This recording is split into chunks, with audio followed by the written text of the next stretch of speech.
안녕하세요. 저는 인천에 살고 있는 30대의 평범한 여성이랍니다. 세상에 별 사람들이 다 있듯 별의별 사연들을 품고 살잖아요. 그런데 저는 제가 이 일을 겪기 전까지는 그렇게 크게 힘든 일이 없었습니다.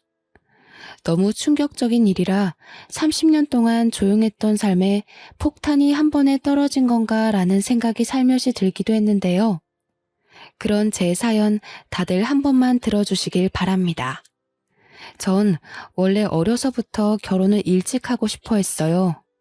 오죽하면 고등학생 때도 결혼 노래를 불러서 저희 아빠께서는 그렇게 빨리 집을 떠나고 싶냐며 서운해 하셨고, 친구들은 제가 1등으로 결혼할 거라 생각했죠. 저 역시 제가 1등으로 결혼할 줄 알았습니다. 그러나 현실은 제 꿈을 이루기에는 너무 버거운 존재였어요. 늘 자연스럽게 만나서 연애하는 걸 좋아했던 편인데, 그러다 보니 결혼 상대로는 부족한 면들이 보였고 결국 헤어짐으로 이어졌습니다. 그들이 특별히 뭘 잘못했다기보다는 결혼까진 아닌 연애 있잖아요. 제가 이렇게 헤매고 있을 때 주변 친구들은 오히려 저보다 빨리 시집을 가기 시작했고 애를 낳고 사는 모습을 보니 마냥 부러웠습니다. 그렇게 초조해야 할 나이는 아니라는 걸 알지만 그냥 결혼을 하고 싶었거든요. 결국 저는 자연스러운 만남을 포기하고 결혼을 위해 상대방의 조건을 모두 파악한 후 만나는 자리를 선택했고, 그렇게 여러 남자와의 만남 끝에 제 짝을 찾았습니다. 지금의 제 남편은 조건도 만족이었는데 심지어 첫날 얼굴을 확인했더니 너무 잘생겨서 완전히 빠져버렸습니다. 결혼 생활은 결국 서로 얼굴 보고 사는 거잖아요. 남편의 외적인 모습까지 제 맘에 쏙 들어버렸습니다. 역시 인연은 따로 있다고 하던데 내 인연이 여기 있었구나 싶었어요. 남편도 저도 서로 결혼을 전제로 만나는 거라 연애 초기부터 자연스럽게 결혼에 대한 얘기를 주고받으면서 계획을 세웠습니다. 그리고 전 이 연애가 마음에 무척 들었어요. 뭔가 시간 낭비하는 것 같지도 않고 조건도 알맞지만 무엇보다 진심으로 서로 사랑해서 하는 결혼이니 더욱 좋았죠. 저만큼이나 결혼을 서두르고 싶어 했던 남편은 만난 지 1년도 안 된 상태에서 제게 프로포즈를 했습니다. 예상치도 못하게 받은 프로포즈는 잊을 수 없는 감동으로 남았고, 저희는 바로 결혼을 준비했어요. 친정 부모님은 남편을 두 팔 벌려 환영하시는 분위기로 친아들처럼 반겨주셨고, 남편도 저희 부모님께 살갑게 정말 잘했습니다. 그리고 시댁에 인사를 하러 갔을 때도 똑같은 분위기였어요. 저희 집도 꽤 밝고 유쾌한 분위기인데 시댁도 화목함이 인상적이었습니다. 특히나 시부가 굉장한 사업가셔서 경제적 여유가 있으신 편인데도 오히려 검소하신 게 정말 좋았어요. 남편에게는 위에 누나와 아래 여동생이 있었고 시댁에 인사를 하러 갔을 때 모두 함께 뵙습니다. 오느라 고생했네. 어서 와요. 네, 안녕하세요. 저는 성미연이에요, 아버님, 어머님. 그래요. 오느라 힘들었을 텐데 어서 들어와요. 임금님 수라상 저리 가라 할 정도로 한상 가득 차려서 저를 환대해 주셨고 좋은 분위기 속에 함께 식사를 했습니다. 처음엔 형식적인 대화들로 시작해서 슬슬 어색함이 풀렸죠. 그리고 시부께서는 제게 정말 마음에 쏙 든다며 첫 대면에 통과를 아주 통쾌하게 외치시며 배웅을 해주셨습니다. 양가에 모두 인사를 마치고 나니 결혼한다는 게 실감이 나기 시작하면서 양가 부모님 모두 저희를 좋게 봐주시니 다행이었어요.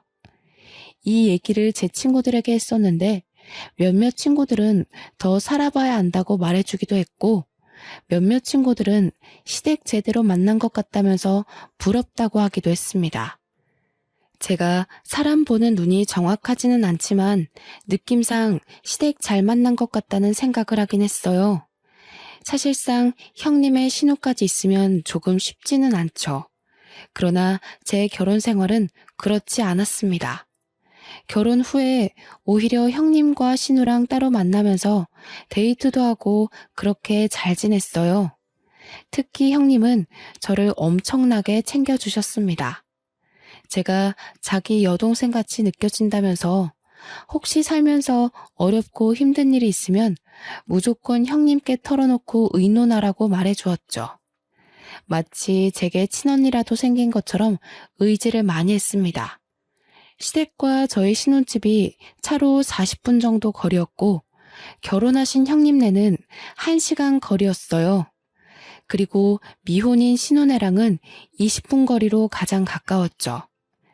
신우는 미혼이기도 하고 아직 젊어서 친구들과 시간을 많이 보내는 탓에 자주는 못 봤는데 1시간 거리에 사는 형님은 저랑 놀겠다며 그 힘든 거리를 왔다 갔다 해주셨습니다.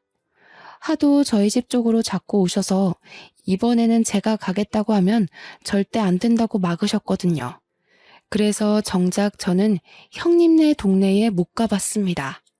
한 번은 제가 형님에게 물어봤어요. 형님, 근데 왕복 2시간이 넘는데 매번 이렇게 오시는 거 안 힘드세요? 다음에는 진짜 제가 갈게요. 무슨 소리야. 옳게. 힘든 거 하지 마.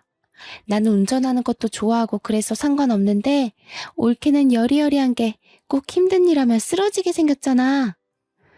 에이, 무슨 소리예요, 형님. 저 그렇게 연약한 사람 아니에요. 정말 다음에는 한번 초대해 주세요. 형님만 매번 저 위해서 고생하셔서 마음이 불편해요. 난 동생이 밑으로 둘이나 있잖아. 그래서 그런가 이렇게 하는 게 더 편해. 올케가 우리 동네로 오고 그러면 오히려 불편해서 제대로 놀지도 못할 것 같아. 그니까 그런 거 신경 쓰지 말고 보자. 얼굴 보는 게 중요하지. 누가 오고 가면 어때? 형님은 여장부 스타일에 정말 당차신 분이라서 안 친했을 때는 약간 무서웠는데 막상 친해지고 보니 이렇게 다정하신 분이었죠. 제가 힘들까봐 그게 싫어서 본인이 매번 저를 보러 오시던 분이셨고 올 때 또 빈손으로 오지도 않으셨습니다. 밑반찬이나 여자 몸에 좋은 것들을 막 사다 주시곤 했어요.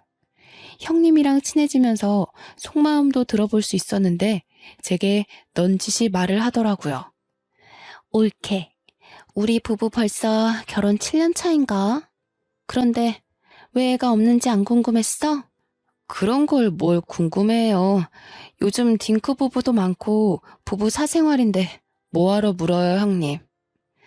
고맙네. 나는 아기를 정말 낳고 싶었고 꼭 낳아야 했거든? 근데 3년 동안 애가 안 생기는 거야. 그래서 남편이랑 병원을 가서 검사를 해봤더니 내 자궁이 약해서 애를 못 갖는데. 말 그대로 불임인 거지. 의사한테 그 말 듣는데 너무 서글픈 거 있지? 그래서 남편이랑 그냥 둘이서 쭉 살기로 했어. 형님, 마음고생 심하셨겠어요. 아, 그때 생각하면 뭐 전부를 잃은 기분이었지. 실제로 전부를 잃은 것도 맞고. 그래서 나는 도준이가 결혼한다고 옳게 데려왔을 때 너무 기쁘더라고. 둘이 잘 살다가 자연스럽게 애도 낳을 거고 그럼 조카 생기는 거잖아. 난 진짜 조카한테 뭐든 다 해줄 거야, 옳게. 언제일지는 모르겠지만 태어날 아기는 좋겠네요. 형님, 정말 아픈 상처를 저한테 이렇게 꺼내주셔서 감사해요. 그간 왜 형님네는 아기가 없는지 살짝 궁금하긴 했는데 이날 형님의 말을 듣고 마음이 참 많이 아프더라고요. 또 한편으로는 부담 갖지 말라면서 말은 했지만 내심 조카를 얼마나 바라고 계실까 싶기도 했죠. 저희 부부는 아기를 늦게 가질 생각도 없었고 자연스럽게 가질 생각이었기 때문에 하루빨리 좋은 소식을 들려드려야겠다 싶었습니다. 저를 챙겨주는 좋은 마음은 형님뿐만이 아니었죠. 시부모도 정말 과했습니다. 명절이 되어 시댁에 가기라도 하면 제가 힘들까봐 오히려 형님과 신우에게 일을 시키고는 하셨죠. 자꾸 그런 모습들이 오히려 부담스러워 정말 괜찮다고 제가 하겠다고 나서면 남편까지 나서서 저를 쉬게 했습니다. 저 정말 괜찮아요. 다 같이 얼른 하고 쉬는 게 좋죠. 저도 할게요. 무슨 소리야. 얼른 방에 가서 쉬고 있어. 이런 거 젊어서부터 자꾸 하면 몸 상해. 그래, 옳게. 나랑 도희가 할 거니까 얼른 가서 쉬어. 아, 정말 괜찮아요. 그냥 같이 할래요. 어디 아픈 것도 아닌데 저만 왜 특별 대우를 받아요. 그게 우리 집안 룰이야. 며느리라고 막 부려먹는 거 난 딱 질색이야. 그니까 얼른 들어가서 쉬다가 저녁 먹을 때 나와.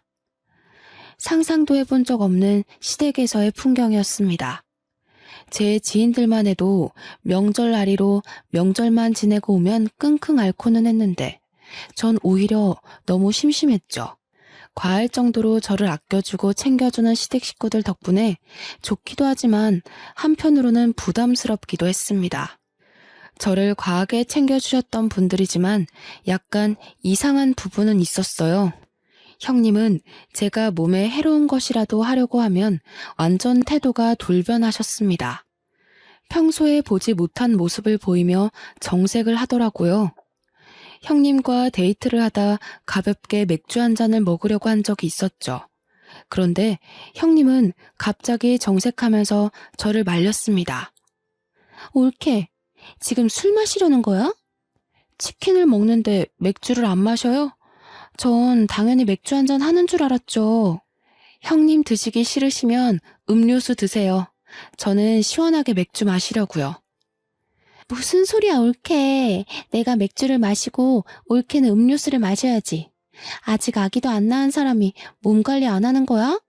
그러다 큰일 나. 형님, 맥주 한 잔 먹는다고 무슨 큰일이 나요. 평소에도 마시는데요.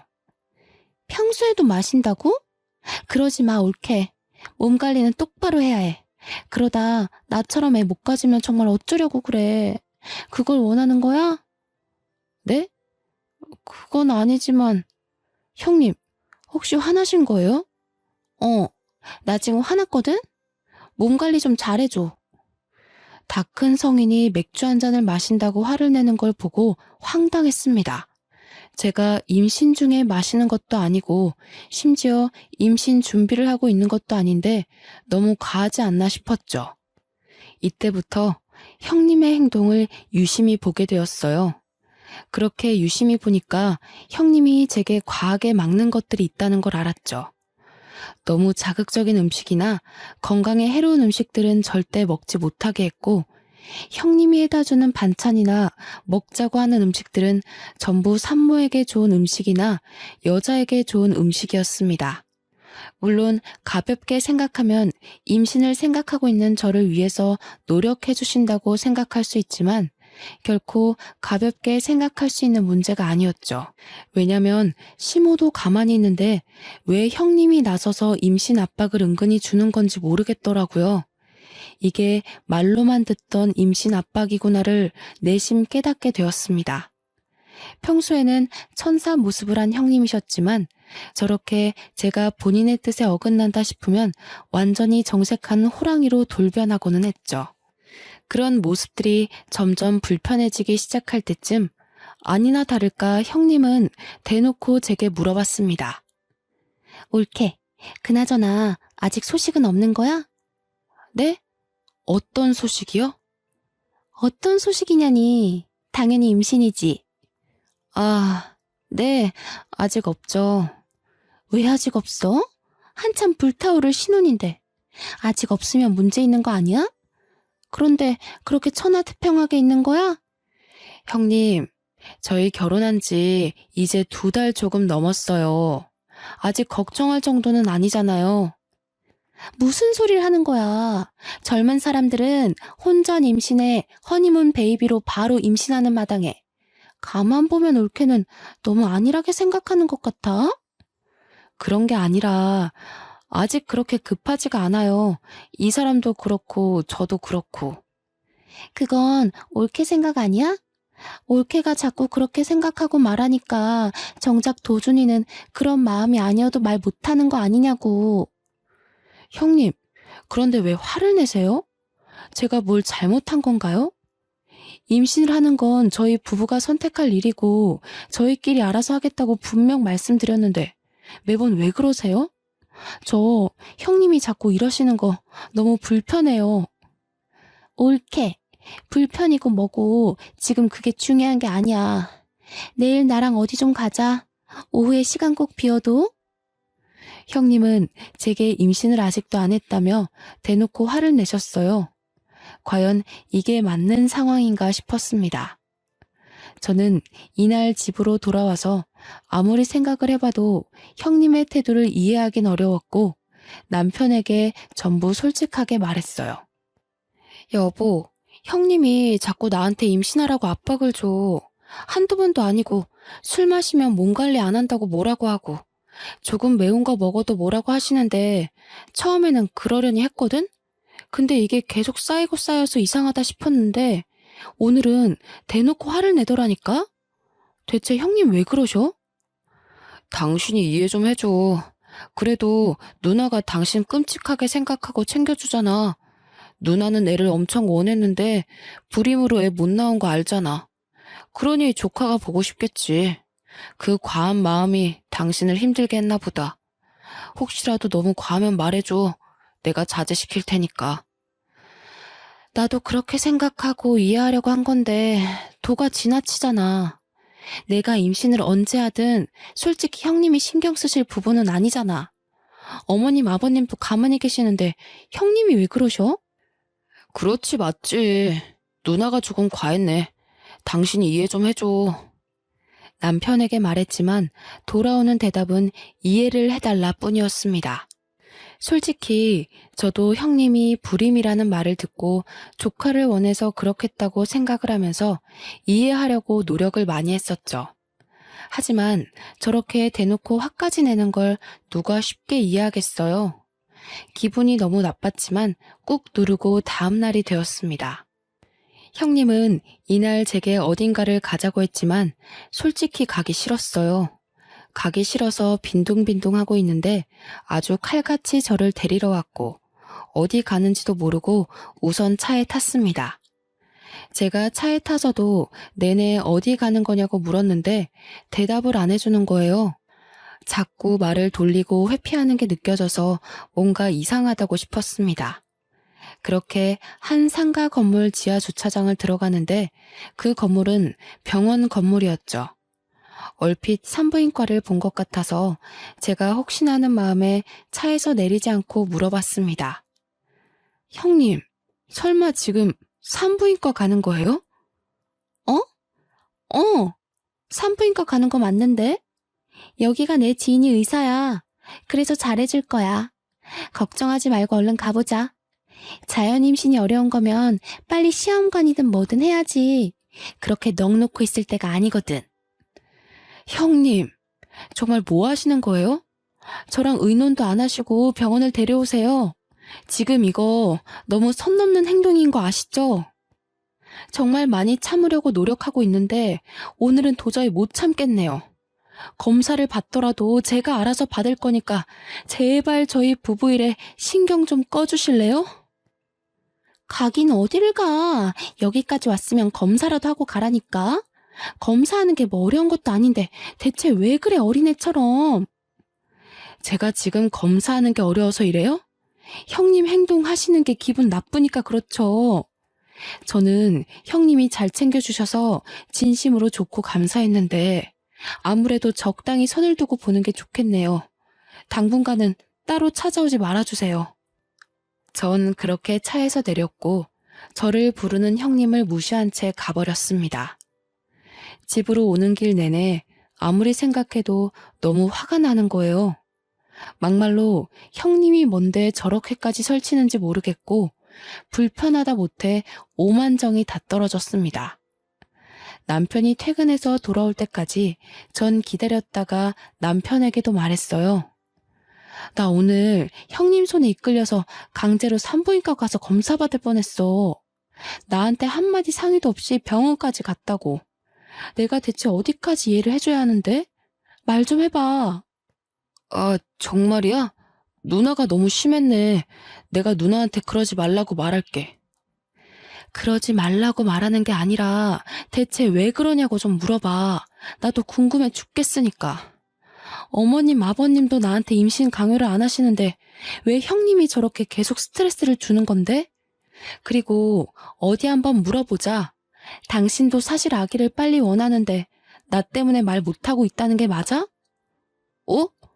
아니, 뭐 꼭 그런 거는 아니고 그냥 빨리 생기면 좋기는 하지. 나한테는 그런 말 한 적도 없잖아. 그런 생각이 있으면 당사자인 나한테 말을 해야지. 왜 형님한테 말해서 전해 듣게 만들어? 결국 당신도 문제야. 이날 남편에게 엄청나게 퍼부었습니다. 형님을 대신해 남편에게 화풀이를 한 거죠. 남편은 한참을 제 말을 들어주다가 사실은 아이를 원한다면서 빨리 낳고 싶다고 말을 했어요. 이런 말을 아내인 제게 했으면 정말 좋았겠죠. 왜 저한테 안 하고 형님에게 했는지 모르겠더라고요.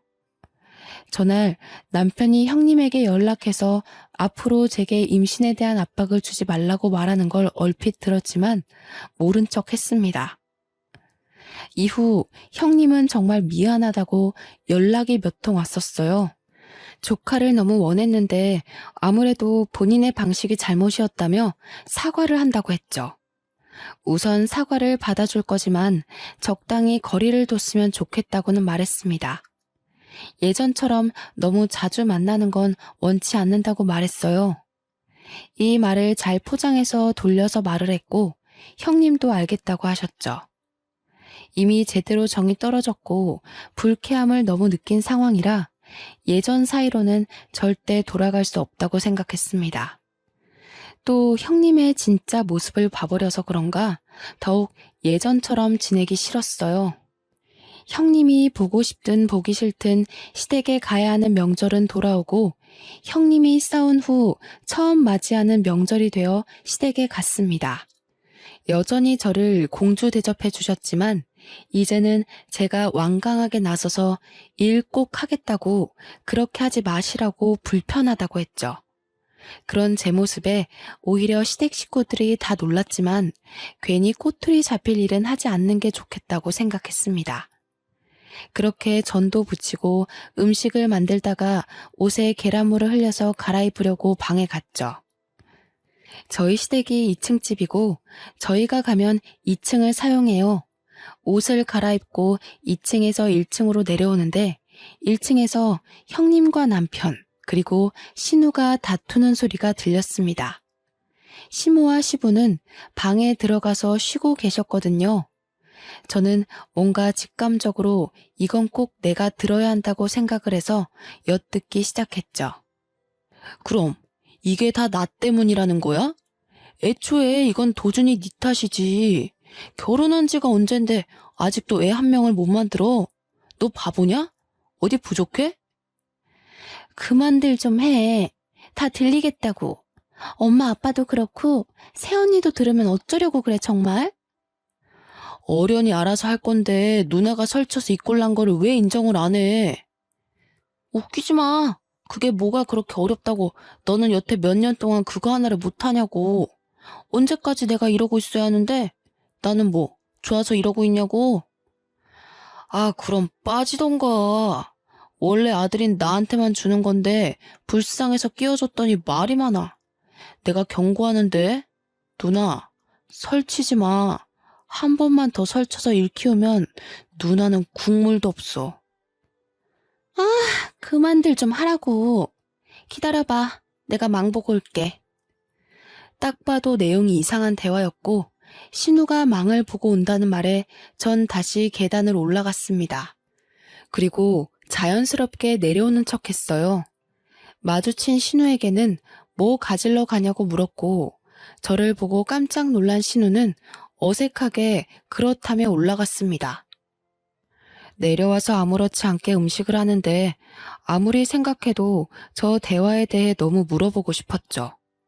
그러나 물어본다고 대답해줄 사람들은 아니었기에 머리를 굴려봤어요. 분명히 뭔가 있구나 싶었습니다. 제가 음식을 하는 와중에도 제 눈치를 살짝 보는 형님과 남편의 시선이 느껴졌지만 애써 무시하며 음식을 했어요. 다 끝낸 후 다 같이 저녁을 먹는데 갑자기 형님이 이상한 말을 꺼냈습니다. 우리 엄마랑 아빠는 좋겠네. 며느리가 하지 말라고 해도 직접 이렇게 맛있는 명절 음식도 해주고. 좋기야 한데 정말 괜찮으니까 다음부턴 하지 마. 힘들어. 그래 세아가. 여기 식구가 몇인데 너까지 고생하니? 거봐. 들었지 올케? 다음부터는 안 해도 괜찮아. 올케는 이런 거 하지 말고 예쁜 손주를 안겨줘야 진짜 효도하는 거지. 그렇지?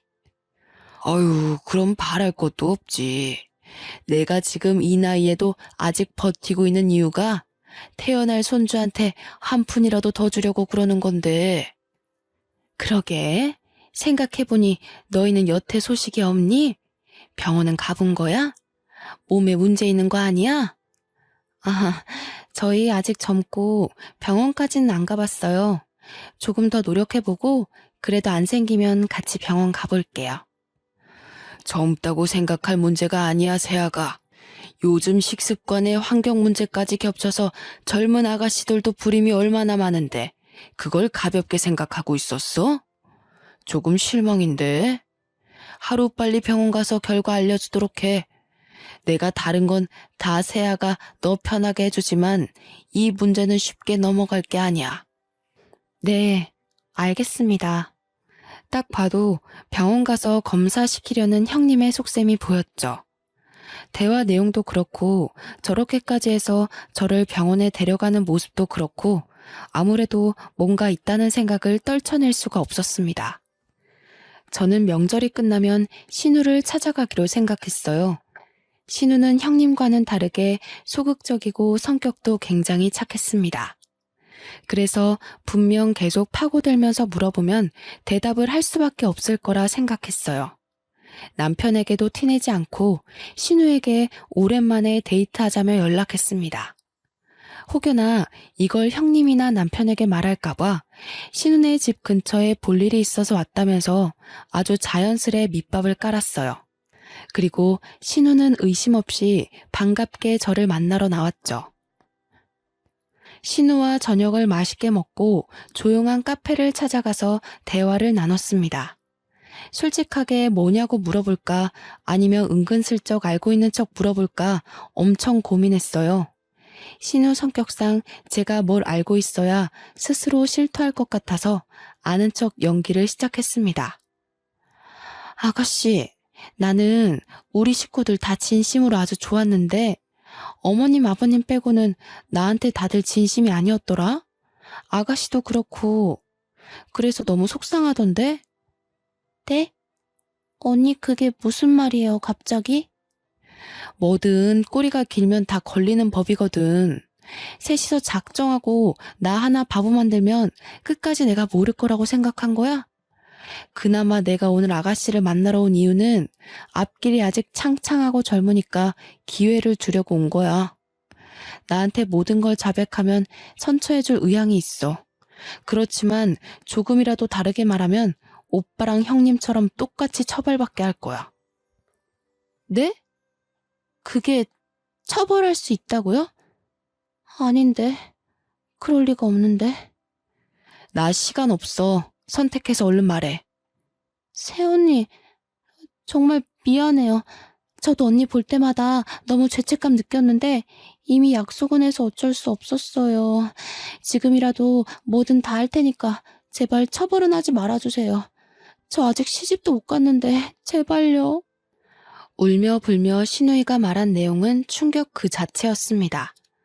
시부모에게는 재산이 꽤 있는데 남자 손주를 낳는 자식에게 막대한 재산을 물려주겠다고 자식에게 약속을 했답니다. 거기다 유일하게 아들인 우리 남편이 남자 손주를 낳으면 시부가 회사까지 물려주겠다고 했다더군요.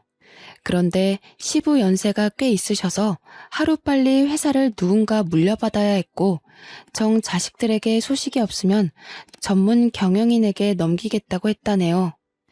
그 얘기를 들은 형님과 남편은 작당 모의를 한 거죠. 형님은 이미 불임으로 아이를 낳을 수 없으니 남편이 아들을 낳으면 3분의 1로 셋이서 재산 분할하자는 각서를 썼다고 합니다. 이 사실은 시부모는 당연히 모르고 이 남매들끼리 저지른 일이죠. 상황이 이러니 당연히 제가 빨리 아이를 가져야 했고 형님은 소식이 없는 제가 혹시라도 본인처럼 아이를 못 가질까봐 검사까지 시키려고 했던 겁니다. 전 이 사실을 알고 너무 소름이 끼쳐서 말을 못하고 있었어요. 그런데 이게 끝이 아니었죠. 신우는 정말 제가 본인을 처벌할까봐 무서웠는지 알고 있는 사실을 다 말해주는 눈치였습니다. 꺼이꺼이 울면서 말을 하더라고요. 새언니, 정말 미안해요. 저도 정말 멈추고 싶었던 게 오빠랑 언니는 돈에 미쳤어요. 오빠 전 여자친구랑 원래 결혼하기로 했었거든요. 아이가 생겨서요. 그런데 아이 성별이 딸인 걸 알고 오빠가 그 여자를 버렸어요. 그래서 아이랑 그 여자랑 정말 힘들게 살 거예요. 지금도. 뭐라고? 진짜 너네 사람이 아니구나. 그걸 알면서도 눈 감아준 건 결국 아가씨 너도 공범인 거야. 알아? 아무리 돈이 좋고 각서를 썼더라도 가족이니까 그만하라고, 이건 멈춰야 한다고 말렸어야지. 그런데 나한테까지 피해를 주려고 해? 미안해요, 정말로. 언니는 그 전 여자친구가 꼴나기 전에 얼른 떠나요. 그냥 내가 해줄 수 있는 말이 이것뿐이에요. 그리고 저희 부모님한테는 비밀로 해줘요. 부모님 아시면 저희 죽어요, 정말. 우선 아가씨가 나한테 말한 거 알면 형님이랑 남편이 가만 안 둘 거야. 나도 모른 척하고 있을 테니까 아가씨도 당분간은 모른 척해. 혹시라도 신우가 형님과 남편에게 자백했다고 말해서 일이 틀어질까봐 입단속을 시켰습니다. 모든 사실을 알고 나니까 너무 충격적이라서 그런지 입이 다물어지지도 않더라고요. 충격이 커서 남편과 한 침대에서 도저히 함께 잘 자신이 없어서 일이 생겼다 말하고 그날은 호텔에 가서 혼자 하루를 보냈습니다. 밤을 새우면서 많은 생각을 했는데 그 전 여자친구라는 사람을 찾아서 꼭 만나야겠더라고요. 그래야 정확하게 알 수 있을 것 같았죠. 그런데 이상하게 걸어다니는데 속이 울렁거리고 자꾸 몸이 나른한 게 잠을 미친 듯이 잤어요. 아무래도 스트레스를 과하게 받아서 그런 거겠지 생각하고 넘겼는데 순간 설마 하는 생각이 들었죠. 혹시나 하는 마음에 테스트기를 해봤는데 2줄이 나와버렸습니다. 하필 이 타이밍에 임신 사실을 알게 되니 막막해서 테스트기를 종류별로 한 6개를 해본 것 같아요. 가장 정확한 건 아무래도 병원을 가봐야 하는 거니 바로 병원을 가봤죠. 주수가 짧아서 아직 성별은 확인이 불가했지만 임신이 맞았습니다. 저는 그냥 그날 바로 남편에게 말했어요. 나 임신이래. 오늘 병원 갔다 왔어. 뭐? 그게 정말이야? 성별은? 아들이래? 무조건 아들이어야 하는데? 당신 정말 웃긴다. 왜 아들이어야 하는데? 임신을 축하해줘야지 성별을 따지고 들어? 왜? 딸이면 어쩔 건데? 지우려고? 어?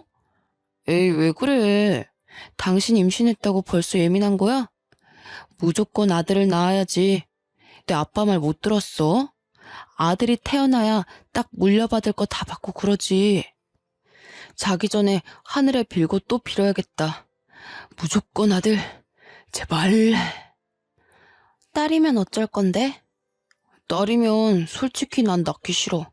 그냥 지우고 다시 가져야지 뭐. 생명이 무슨 장난이니? 소름 끼친다 당신. 태어나서 환영 못 받을 바에는 기억도 없을 때 없어지는 게 맞지. 너 같은 게 왜 태어났을까?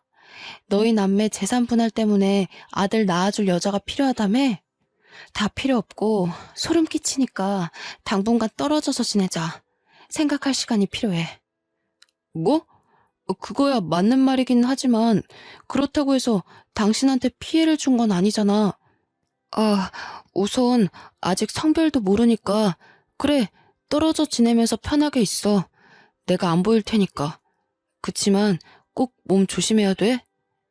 사람이라면 감히 내뱉을 수 없는 말을 아무렇지 않게 하는 남편을 보고 전 충격을 받았습니다.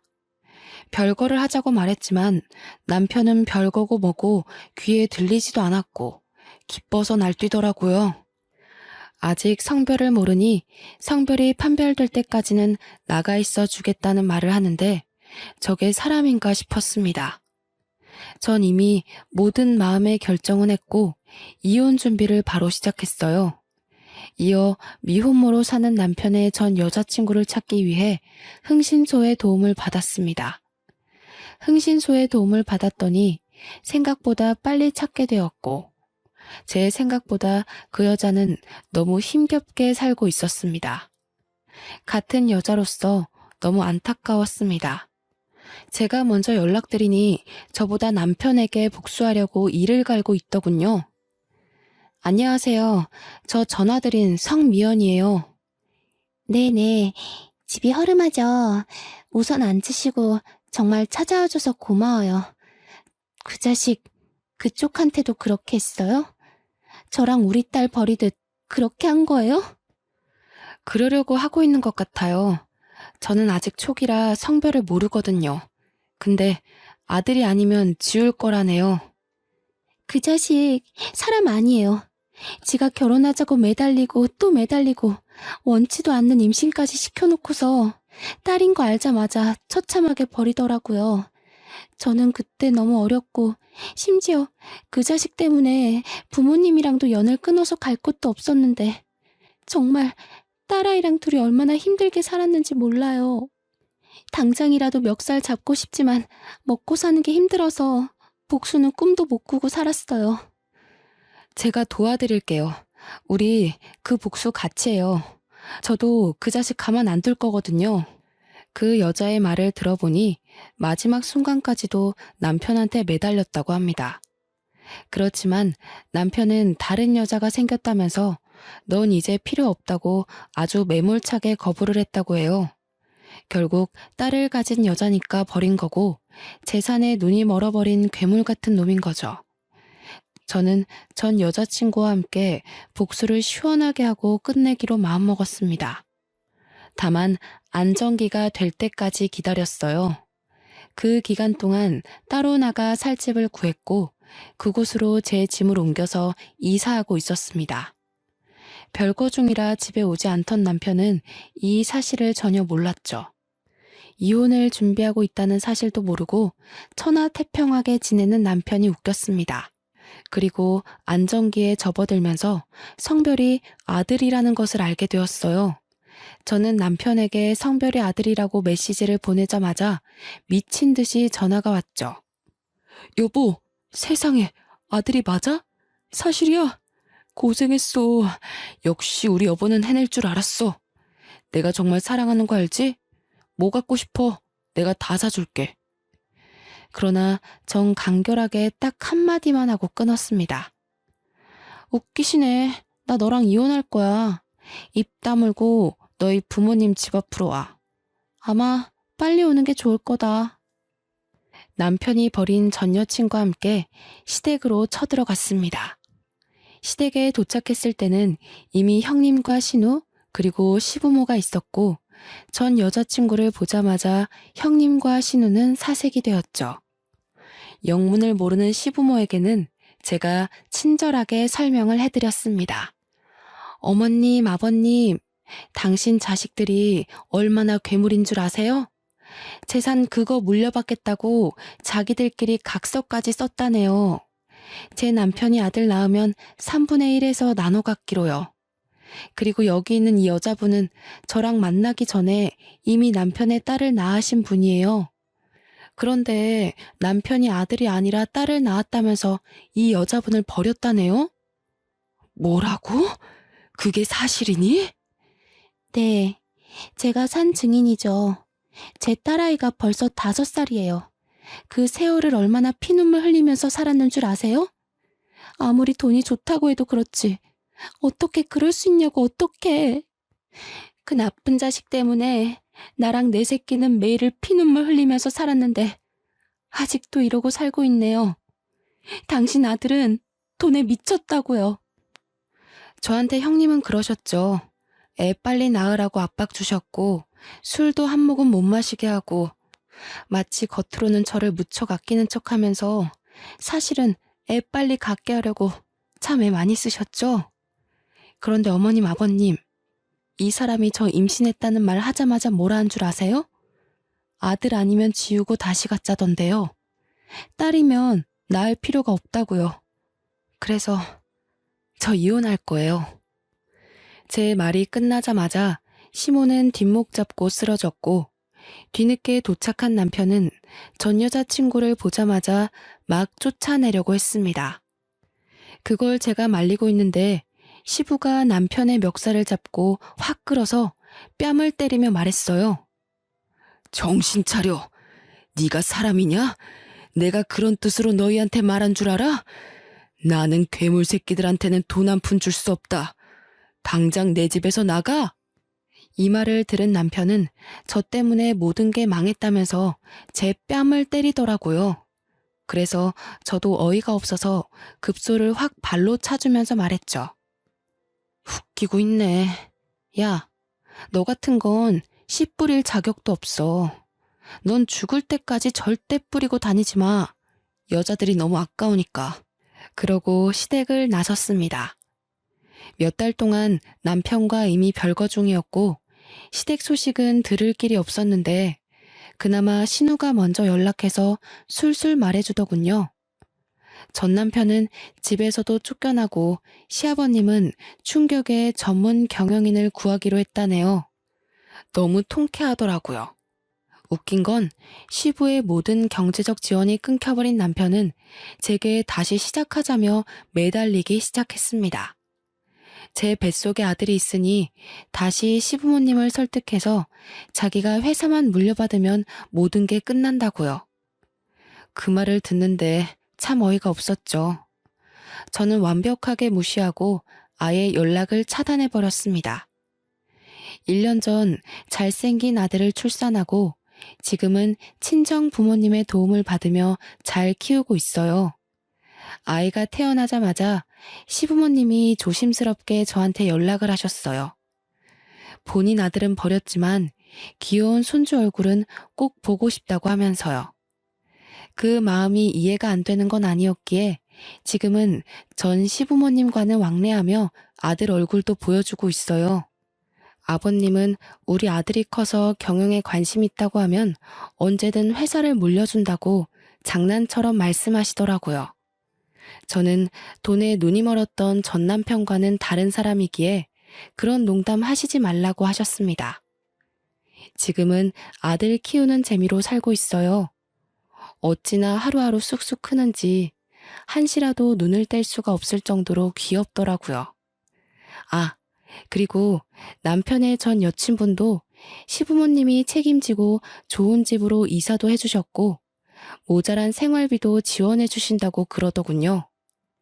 시부모님은 착하신데 어떻게 그 핏줄에서 악마 같은 전 남편이 태어났나 아직도 모르겠어요.